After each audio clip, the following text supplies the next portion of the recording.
মাথাটা আজ সকাল থেকেই ভীষণ রকম গরম হয়ে আছে মহিম সেনের। একটা সামান্য কাজ যদি দিনের পর দিন না হয় তাহলে মেজাজ তো গরম হবেই। এমনিতেও মহিমবাবু যে খুব একটা মাথা ঠান্ডা মানুষ তা মোটেই নয়। তার ওপর আবার ভয়ানক জেদি। কিছু একটা যদি মনে করেছেন তো করবেন, তো সেটা করেই ছাড়বেন। কেউ যদি ভালো মন্দ কিছু বোঝায়ও তাহলেও তাতে কান দেবেন না মোটেই। মহিমবাবুর ছেলেমেয়েরা এজন্য রীতিমতো তটস্থ থাকে। গিন্নিও তার মেজাজকে ভয় পান, তবে মাঝে মাঝে বিরক্ত হয়ে চার কথা শুনিয়েও দেন। কিন্তু মুশকিল হচ্ছে এই যে মুকুটপুরের লোকজন তো আর তার রাগ ঝালের সাথে পরিচিত নয়, তাই তারা ভয় পাচ্ছে না মোটেই, আর তাতেই রাগটা আরো বেড়ে যাচ্ছে মহিম সেনের। অবশ্য মুকুটপুরের লোকজনরা যেমন তাকে চেনে না, তেমনি মহিমবাবু যে মুকুটপুর জায়গাটা খুব ভালো চেনেন তেমনটাও নয়। চাকরি থেকে অবসর নেওয়ার পর তার মামা যতীন গুপ্ত জমি কিনে বাড়ি করেছিলেন মুকুটপুরে। মহিমবাবুর বাবা ছিলেন বর্ধমানের কাছে একটি গ্রামের স্কুলের হেডমাস্টার। মামা সরকারি দপ্তরে ভালো চাকরি করতেন আর থাকতেনও বর্ধমান শহরে। শালাপ অগ্নিপতিতে ভারী ভাবসাব ছিল। বিশেষ করে সন্তানহীন মামা মামি মহিমকে খুবই স্নেহ করতেন। মহিমবাবু সেটা জানতেনও ভালো মতো। ছোটবেলা থেকেই তার বুদ্ধিশুদ্ধি ছিল বেশ পাকা। মায়ের চোখ এড়িয়ে ভালো মানুষ মামিকে বোকা বানিয়ে প্রায়ই টাকা পয়সা আদায় করে নিতেন। এমনকি মামার পকেট থেকেও যে 2-10 টাকা সরাননি তাও নয়। সে সময় স্কুলে ছুটি ছাড়া থাকলেই মহিমবাবু এসে মামার বাড়িতে থাকতেন। তবে তার পড়াশোনায় কোনো দিনই তেমন মতি ছিল না। স্কুল পাশ করে কলেজে ভর্তি হওয়ার পর কিছুদিন পরেই পড়াশোনা ছেড়ে দিয়ে কলকাতায় চলে আসেন।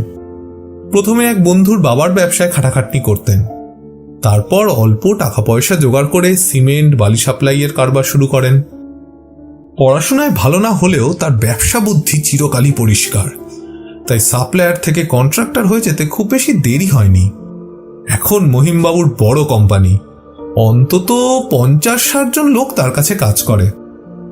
কলকাতা এবং তার আশপাশের বড় বড় বাড়ি আবাসন তৈরি করেন তিনি। তবে কলকাতায় আসার পর বর্ধমান বাড়ির সঙ্গে আর বিশেষ যোগাযোগ রাখেননি তিনি। স্কুল মাস্টার বাবার শাসন তার পছন্দ হতো না মোটেই। স্বাভাবিকভাবেই সেই সময় থেকে মামার সঙ্গেও যোগাযোগ কমে গেছিল। তারপর তো মা বাবা দুজনে মারা যাওয়ার পর যোগাযোগের আর প্রশ্নই ওঠেনি। মামা যে রিটায়ার করে মুকুটপুরে বাড়ি করেছেন সেটা তিনি জানতেন। তার ঢাকুরিয়ার বাড়ি থেকে মুকুটপুর আসতে 1 ঘন্টারও বেশি সময় লাগে না। তবু কাজের জন্য হিল্লি দিল্লি ঘুরে বেড়ালেও মামার কাছে আসা হয়নি কোনোদিন। কিন্তু মহিমবাবু মামা মামিকে ভুলে গেলেও তারা যে আদরের ভাগ্নেটিকে ভুলেননি তার প্রমাণ পাওয়া গেল সপ্তাহখানেক আগে। মহিমবাবু তখন অফিসের কাজে ব্যস্ত। একজন অচেনা লোক এলেন তার সাথে দেখা করতে। কাজের সময় অপরিচিত লোকের হুটহাট আসা তিনি খুব একটা পছন্দ করেন না, কিন্তু ভদ্রলোক জরুরি দরকার বলাতে ঘরে এনে বসিয়েছিলেন। 2-4টে কথা বলার পরে তো মহিমবাবুর চক্ষু স্থির। জানা গেল এই ভদ্রলোক হলেন তার মামা যতীন গুপ্তের উকিল। মামি মারা গেছেন বছরখানেক আগে, মামাও মারা গেছেন সপ্তাহখানেক আগে। এই ভদ্রলোক মহিমবাবুকে জানাতে এসেছেন যে যতীন গুপ্ত তার মুকুটপুরের বাড়িটি ভাগ্নে মহিম সেনগুপ্তর নামে লিখে দিয়ে গেছেন। মামা মারা গেছেন শুনে মহিমবাবু প্রথমটায় ভেবেছিলেন নিশ্চয়ই শ্রাদ্ধ শান্তির ব্যবস্থা তাকেই করতে হবে। এমন একটা উটকো ঝামেলা ঘাড়ে চাপলো ভেবে বিরক্তও হচ্ছিলেন। কিন্তু সম্পত্তি প্রাপ্তি হবে জেনে মনে মনে একটু খুশি হয়ে উঠলেন, যদিও মুখে সেটা প্রকাশ করলেন না। বরং মামার মৃত্যু সংবাদ শুনে যেন তিনি যার পর নাই শোকাহত হয়েছেন তেমনটাই হাবে ভাবে বোঝাতে চাইলেন। উকিল ভদ্রলোক অবশ্য ঝানু পেশাদার মানুষ। তিনি স্পষ্ট করে জানিয়ে দিলেন শ্রাদ্ধ শান্তির কোনো দায়িত্ব মহিমবাবুকে নিতে হবে না। যতীনবাবু বেঁচে থাকতেই সে বিষয়ে সব ব্যবস্থা কাছের একটি মঠের সাথে করে রেখেছিলেন, তারাই যা করার করছে। মামার জমানো টাকা পয়সাও তো কিছু ছিল নিশ্চয়ই। ভালো চাকরি করতেন, মোটার পেনশনও ছিল। টাকা পয়সা উনি বাসন্তীর অনাথ আশ্রমে দান করে গেছেন। আপনার জন্য শুধু বাড়িটাই আছে। আমি কাগজপত্র বুঝিয়ে চাবি দিয়ে চলে যাচ্ছি। আপনি যে কোনো দিন গিয়ে বাড়ির দখল নিতেই পারেন। উকিলের কথা শুনে আফসোস হলো মহিমবাবুর। মামা মুকুটপুর আসার পর যদি একটু খেয়াল করে যোগাযোগ রাখতেন তাহলে টাকাগুলো এমন 5 ভূতে লুটে পুটে খেতে পারত না।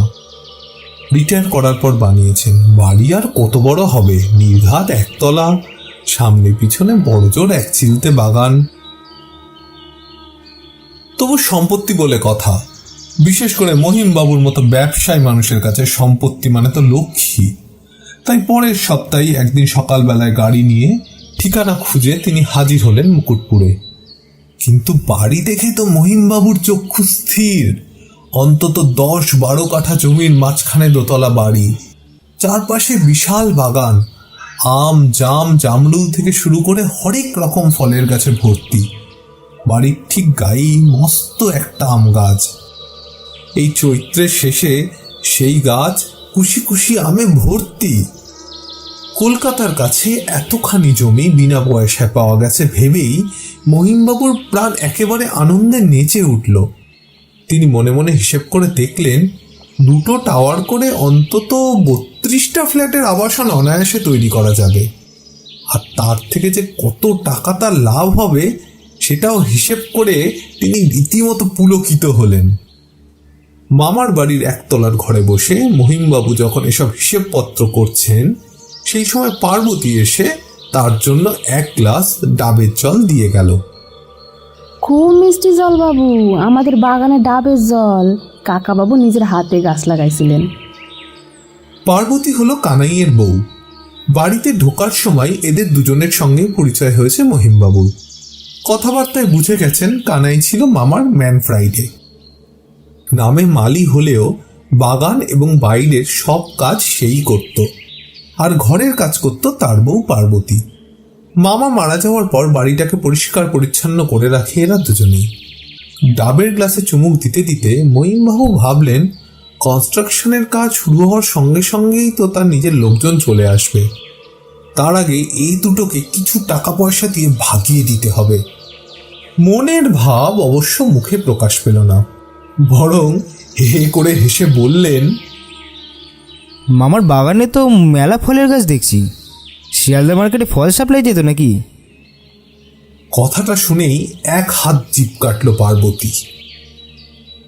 না না, সে কি কথা, ফল বিক্রির কথা কাকাবাবুকে কে বলবে গো?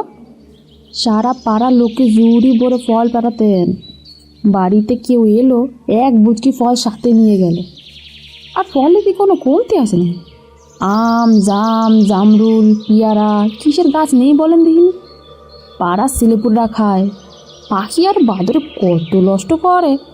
ওসব কাকাবাবু ভ্রুক্ষেপ করতেন। দেবতার মতো মানুষ কিনা। এসব হলো গিয়ে প্রথম দিনের কথা। তারপর আরও বেশ কয়েকবার মহিমবাবু এসেছেন, সঙ্গে ইঞ্জিনিয়ারকে নিয়ে এসেছেন। মাপজোক সব করা হয়েছে। কি যে হচ্ছে সেটা কানাই কিংবা পার্বতী বোঝেনি কিছুই। মহিমবাবু ওদের কিছু বলেননি, কিন্তু কথাটা শেষ পর্যন্ত খোলসা করতে হলো দিন 5 আগে। প্ল্যান হয়ে গেছে, কাজ শুরু হবে এবার। তার আগে গাছগুলো কেটে জমিটা পরিষ্কার করা দরকার। তাই কানাইকে বলেছিলেন একটা লোক ডেকে আনতে। গাছগুলো কেটে ফেলবে, তারপর লরিতে চাপিয়ে ডালপালাগুলো নিয়ে যাবেন। কথাটা শুনেই ভয়ানক চমকে উঠল কানাই। সে কি গো, গাছ কাটবেন নাকি গো? ফলন তো গাছ যে, কাটলে পাপ লাগবে গো। আর্তনাদ করে উঠল পার্বতীও। ছেলেপুলের গড় করি বাবু, এ যে বড় অলক্ষণে কাণ্ড। ফলস তো গাছে হাত দিতে নাই। পাপ লাগলে আমার লাগবে, তোমাদের ও নিয়ে ভাবার দরকার নেই। যা করতে বলছি করবে। গাছ কাটার জন্য লোক ধরে নিয়ে আসবে। কাল সকালে আমি আসবো। টাকা পয়সা কী লাগবে ও কথা আমি ঠিক বলে নেব, ওসব তোমার বলার দরকার নেই। কানাই তখনও গাঁইকুই করছে দেখে এবার আসল রূপ বেরোয় মহিমবাবুর। কড়া গলায় বলেন, মামার জামানা কিন্তু আর নেই। এখন যদি এখানে কাজ করতে হয় তাহলে আমার কথা শুনেই কাজ করতে হবে, আর না হলে নিজের পথ দেখতে হবে। গরিব মানুষ, কাজ চলে গেলে খাবে কি? কানাইয়ের তাই সাহস হয়নি মহিমবাবুর কথা অমান্য করার। হবে না জানতেন মহিমবাবু। পরদিন সকালে এসে দেখলেন গাছ কাটার জন্য বিশ্বনাথ নামে একটা শক্তপোক্ত লোককে ধরে এনেছে কানাই। বিশ্বনাথের সাথে কথাবার্তা হলো। মহিমবাবু ভেবে দেখলেন পাঁচিলের গায়ে যেসব গাছ সেগুলো এখনই কাটার দরকার নেই, পুরো দামে কাজ শুরু হলে তখন যেরকম দরকার সেরকম কাটলেই হবে।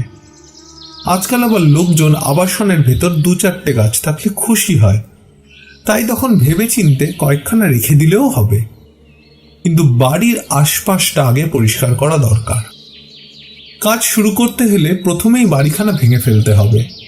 ভাঙা বাড়ির রাবিশ জমা থাকবে, তাছাড়া ইট বালি স্টোন চিপস নামবে, তার জন্যও জায়গা দরকার। মহিমবাবু বিশ্বনাথকে হুকুম দিলেন বাড়ির পাশের মস্ত আম গাছটা আগে কেটে ফেলতে, তারপর তার চারধারের গাছগুলোও কেটে জায়গাটা পরিষ্কার করতে। পয়সা করি ঠিকঠাক করে চলে আসছেন, দেখেন গেটের মুখে হাত জোর করে কানাই দাঁড়িয়ে। বাবু বাবু এই গাছটা কাটবেন না, এখন গাছ ভরে আম এসছে, ফল শেষ হোক তারপর না হয় কেটে ফেলেন। ফল শেষ হওয়া মানে তো মে মাসের শেষ, অতদিন আমার কাজ আটকে থাকবে? তুমি কি পাগল নাকি? কিন্তু কানাই ছাড়বার পাত্র নয়, ফের কাঁদুনি গাইতে লাগলো। বাবু ও গাছখানা আপনার মামামের দুজনের বড় আদরের ছিলে, প্রথম আমখানা দেবতাকে উৎসর্গ করে তবেই ওনারা মুখে দিতেন। কাকাবাবুর কাছে শুনেছি এই বাড়ির যার থেকে কিনেছিলেন তেনার মায়ের নিজের হাতে লাগানো আম গাছ, গাছ ভরে মিষ্টি আম হয়, পাড়ার সব ছেলেপুলেরা আসে। পাড়ার ছেলেপুলেদের আম খাওয়ানোর জন্য আমার প্রজেক্ট আটকে থাকবে না কানাই? অন্যায় আবদার করো না তো, নিজের কাজে যাও। কাল সকালে গাছ কাটার কাজ শুরু হবে, আমি একটু বেলায় আসবো।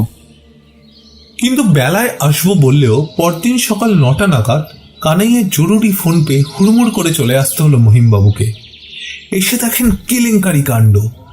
গাছ কাটবে বলে সঙ্গে আর গোটা 2-1 লোক নিয়ে বিশ্বনাথ ঠিক সময়ে হাজির হয়েছিল, কিন্তু গাছের গুড়িতে কুড়ুলের এক ঘা বসাতেই সেই কুড়ুল ছিটকে এসে লেগেছে তার পায়ে। রক্তারক্তি কাণ্ড।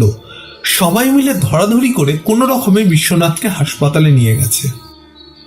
এরকম আনাড়ি লোককে গাছ কাটার জন্য ধরে এনেছে বলে মনে মনে কানাইয়ের ওপরে সাংঘাতিক চটলেন মহিমবাবু, কিন্তু তার বাড়ির কাজ করতে গিয়ে আহত হয়েছে লোকটা, তাই বাধ্য হয়েই বিশ্বনাথকে দেখতে গেলেন হাসপাতালে।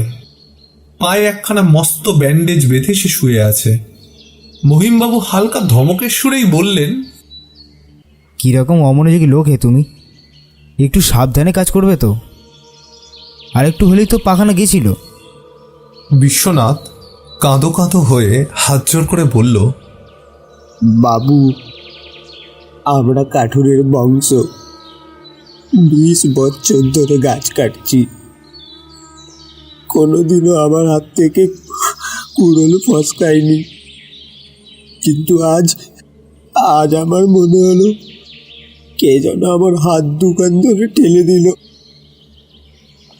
দেখো না, দেখো কুড়োল ছিটকে এসে পায়ে লাগলো।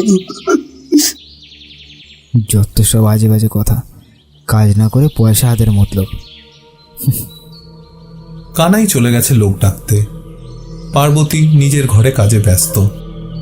একতলার বারান্দায় চেয়ারে বসে হিসেবের নোটবুকটা উল্টে পাল্টে দেখছেন মহিমবাবু।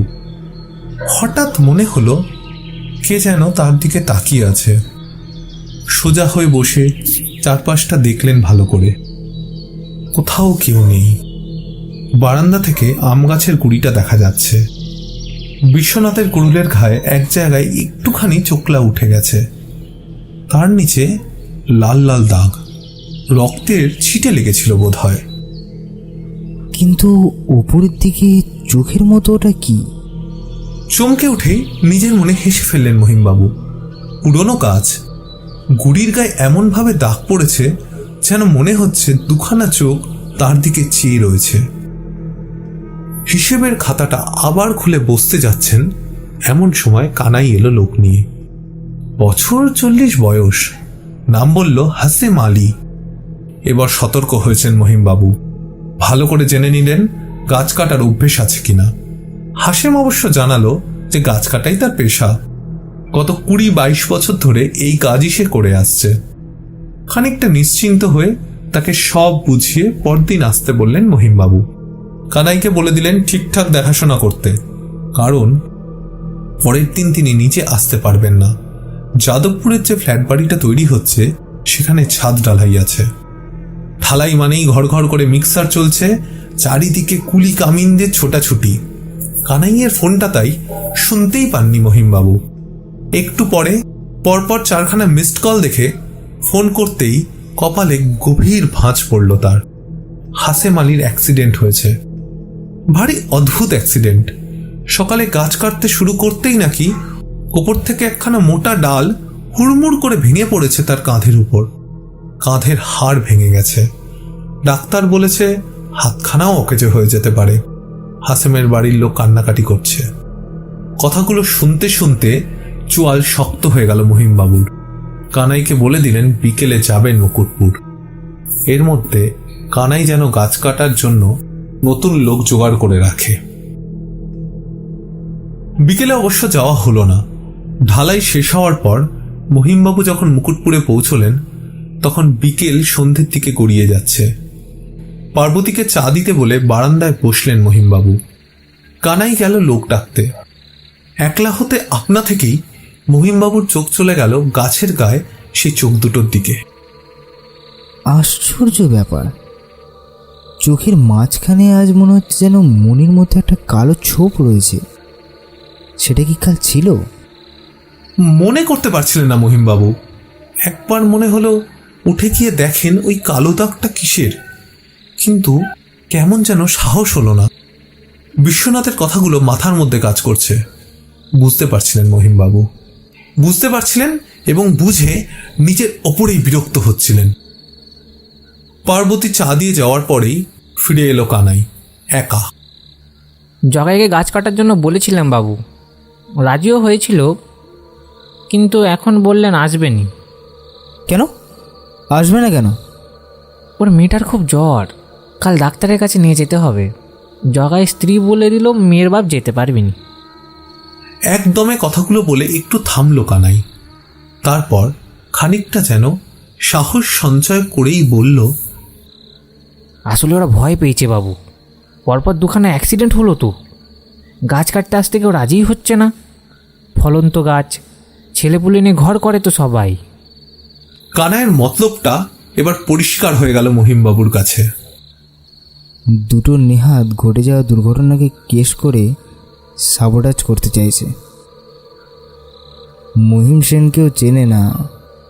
বহু বাঘা বাঘা লোককে আমি গোল খাইয়ে ছেড়েছি, আর এ তো কোথাকার কি কানাই মালি। ঠিক আছে, এখানে যখন কেউ গাছ কাটতে চাইছে না তখন জোর করার দরকার নেই। আমি আমার লোকজন ডেকে নিচ্ছি, কালই ইলেকট্রিক করাত নিয়ে আসবে। একসঙ্গে যতগুলো দরকার গাছ কেটে ফেলা হবে। কথাগুলো যে তার ফাঁকা বুলি নয় মোটেই, সেটা বোঝাতে কানাইয়ের সামনেই তার অ্যাসিস্ট্যান্ট কমল তপাদারের সাথে কথা বললেন। আরও বেশ কয়েকটা জায়গায় ফোনাফুনি করতে হলো, তবে অসুবিধা কিছু হলো না। ইলেকট্রিক করাত সমেত গাছ কাটার লোক পরদিন সকাল 9টা নাগাদ মুকুটপুরে হাজির হবে সেটা নিশ্চিত করা গেল। পয়সা অবশ্য অনেকটাই বেশি লাগবে, কিন্তু তা নিয়ে মহিমবাবু আর মাথা ঘামাতে রাজি নন। কাজটা হওয়াই তার কাছে বেশি জরুরি। এই সব কথাবার্তার মধ্যেই সন্ধে নেমে গিয়েছিল। আম গাছের ঝুপসি ছায়ায় ঢাকা বারান্দায় বসে মহিমবাবু কিংবা কানাই কেউই বুঝতে পারেননি আকাশে কখন ঘন কালো হয়ে মেঘ জমেছে। হুঁশ হলো যখন নীলচে আলোয় আকাশের এক প্রান্ত থেকে অন্য প্রান্ত চিরে দিয়ে কড়কড় শব্দে বাজ পড়ল। তাড়াতাড়ি করে বেরোতে যাচ্ছিলেন মহিমবাবু, কিন্তু তার আগেই শুরু হয়ে গেল প্রবল ঝড়। প্রবল হাওয়া গাছের মাথাগুলোকে ঝুঁটির মতো মুঠোয় ধরে ঝাঁকাতে লাগলো ইচ্ছে মতো, আর তার হাত থেকে ছাড়া পাওয়ার জন্য ছটফট করতে লাগলো গাছগুলো। কিছুক্ষণ ঝড় চলার পর শুরু হলো মুষলধারে বৃষ্টি। ফোনে বন্ধু বান্ধবদের সঙ্গে কথা বলে মহিমবাবু জানতে পারলেন ঝড়ে বেশ কয়েক জায়গায় গাছ আর ইলেকট্রিকের খুঁটি পড়ে রাস্তা বন্ধ হয়ে গেছে। বৃষ্টি থামলে যদি বেরোন, কখন বাড়ি পৌঁছতে পারবেন তার কোনো নিশ্চয়তা নেই। কানাই আর পার্বতী দুজনেই বলল রাতটা মামার বাড়িতেই থেকে যেতে। তাছাড়া পরদিন সকালেই তো তার আবার আসার কথা। সব দিক বিবেচনা করে রাজি হলেন মহিমবাবু। দোতলার মামার ঘরেই বিছানা করে দিল, মশারি টাঙিয়ে দিল কানাই। বেশ বড় খোলামেলা ঘর। আম গাছটা ঘরের যেদিকে সেদিকে দুখানা বড় জানলা তো আছেই, রুজু রুজু জানলা আছে আরও দুখানা, তাই ঘরে হাওয়া খেলে দিব্যি। ঝড় বৃষ্টিতে সন্ধ্যে থেকে কারেন্ট নেই, কিন্তু তাতেও অসুবিধে হবে না। পার্বতী রান্না করে ভালো, ভাত, ডাল, আলু সেদ্ধ আর ডিমের ডালনা দিব্যি তৃপ্তি করেই খেলেন মহিমবাবু। তারপর ঘরের ভিতর থেকে ছিটকিনি আটকে শুয়ে পড়লেন। কানাই একটা হ্যারিকেন সলতে কমিয়ে দিয়ে গেছে, সেটা রাখলেন ঘরের কোণে। ততক্ষণে অবশ্য ঝড় বৃষ্টি থেমে আকাশ পরিষ্কার হয়েছে, চাঁদের আলো আসছে ঘরে, চমৎকার ঠান্ডা হাওয়াও দিচ্ছে। ঘুমিয়ে পড়েছিলেন মহিমবাবু। হঠাৎ মাঝরাত্রিরে কেমন একটা অস্বস্তিতে তার ঘুম ভেঙে গেল। চোখ খুলেই তার মনে হলো ঘরটা যেন বড্ড বেশি অন্ধকার, যেমন ঝলমলে চাঁদের আলোয় তিনি শুতে গেছিলেন সেটা নেই। তাহলে কি আবার মেঘ করল? মাথার কাছে জানলার দিকে তাকিয়ে মহিমবাবু দেখলেন আকাশ দেখা যাচ্ছে না মোটেই। গোটা জানলাটাই যেন কেমন একটা ছায়া ছায়া অন্ধকারে ঢাকা। ভালো করে তাকিয়ে মহিমবাবু বুঝলেন জানলাটা আসলে ঢেকে গেছে আম গাছের ডালপালায়। কিন্তু আম গাছটা তো বাড়ির একেবারে গায়ে মোটেই নয়, ডালপালাগুলো জানলার এত কাছে কি করে এলো? ভাবতে ভাবতেই মহিমবাবুর মনে হলো আম গাছের ডালপালার ফাঁক দিয়ে গাছের গুঁড়িটা দেখা যাচ্ছে, আর গুঁড়ির গায়ের সেই চোখ দুটো স্থির দৃষ্টিতে তার দিকে তাকিয়ে আছে। আর সেগুলোকে কালো দাগ বলে মনে হচ্ছে না মোটেই, বরং সেই স্থির চাহনিতে ফুটে উঠেছে একটা ভীষণ, একটা তীব্র হিংস্র ভাব। মহিমবাবুর মনে হলো এক্ষুনি এখান থেকে পালানো দরকার, কিন্তু তার পা দুটো কেউ যেন স্ক্রু দিয়ে বিছানার সঙ্গে এঁটে দিয়েছে, নড়বার ক্ষমতা নেই। এদিকে আম গাছের ডালপালাগুলো ক্রমশ জানলার ভিতর দিয়ে ঢুকে তার দিকে এগিয়ে আসছে। পাতার খসখস শব্দ শুনতে পাচ্ছেন তিনি। সরু একটা ডাল সপাং করে এসে জড়িয়ে গেল তার বাঁ হাতে। ডান হাত দিয়ে সেটাকে সরানোর চেষ্টা করতেই অন্য হাতটাও আটকে দিল আরও একটা ডাল। গাছের গুঁড়িটা এখন তার প্রায় মাথার কাছে। ডালের চাপে বিছানার সঙ্গে লেপ্টে গেছেন মহিমবাবু। চোখ দুটো ধীরে ধীরে নেমে আসছে তার মুখের দিকে। সরু একটা ডাল আড়াই প্যাঁচ দিয়ে চেপে বসেছে তার গলায়। ক্রমশ চাপ বাড়ছে সেটার। নিঃশ্বাস বন্ধ হয়ে আসছে মহিমবাবুর।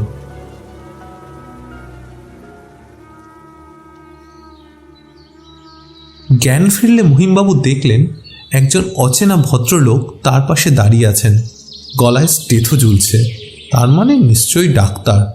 পাশে উদ্বিগ্ন মুখে কানাই আর পার্বতী দাঁড়িয়ে। দু চোখের পাতা ভারী, সারা শরীরে অসম্ভব ব্যথা। তাও অতি কষ্টে উঠে বসার চেষ্টা করতেই বাধা দিলেন ডাক্তার ভদ্রলোক। উঠবেন না, শুয়ে থাকুন চুপচাপ। পার্বতী, একটু দুধ গরম করে এনে অল্প অল্প করে খাইয়ে দাও তো। দেখুন, জ্ঞান যখন ফিরেছে তখন আর ভয়ের কিছুই নেই। কি হয়েছে আমার? সে তো আপনিই জানেন মশাই।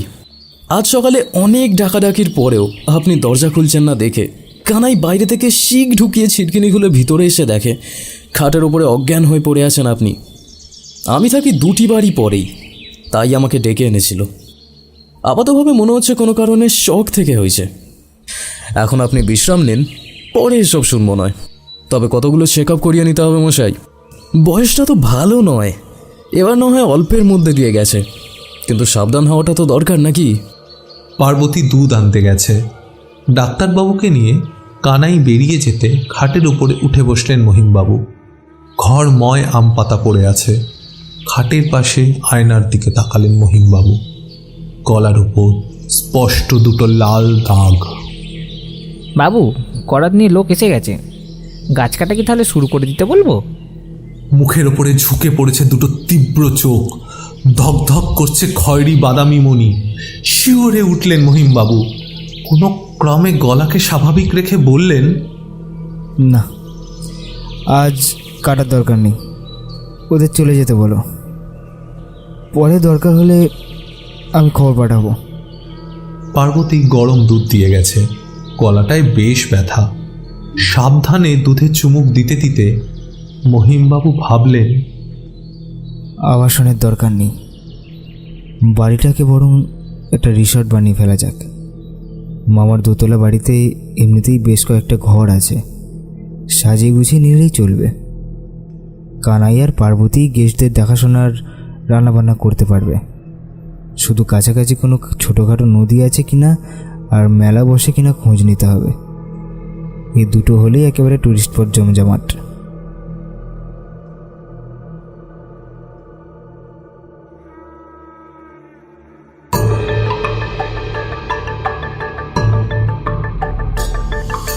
শুনলেন আজকের গল্প দীপান্বিতা রায়ের লেখা বাদামি চোখ। গল্পের সূত্রধার আমি নীল। গল্প পাঠে অভিষেক পাল চৌধুরী। কানাই ও উকিলের চরিত্রে সুমন, ডাক্তারের চরিত্রে শুভ্রদীপ, মহিমবাবুর চরিত্রে আমি নীল, পার্বতীর চরিত্রে সুদীপা, কাঠুরে বিশ্বনাথের চরিত্রে অগ্রজ, সাউন্ড এডিটিং ও পোস্টার ডিজাইনে আমি নীল। গল্পটি আপনাদের কেমন লাগলো সেটা অবশ্যই কমেন্ট করে জানাবেন। আপনাদের সহায়তা আমাদের একান্ত কাম্য। এরকম আরও নতুন নতুন রহস্য ও রোমাঞ্চকর গল্প শুনতে আমাদের চ্যানেলটি অবশ্যই সাবস্ক্রাইব করুন। ফিরে আসব প্রত্যেক শনিবার নানান ধরনের রোমাঞ্চকর গল্প নিয়ে। শুনতে থাকুন মিস্টিরিয়াস স্যাটারডে।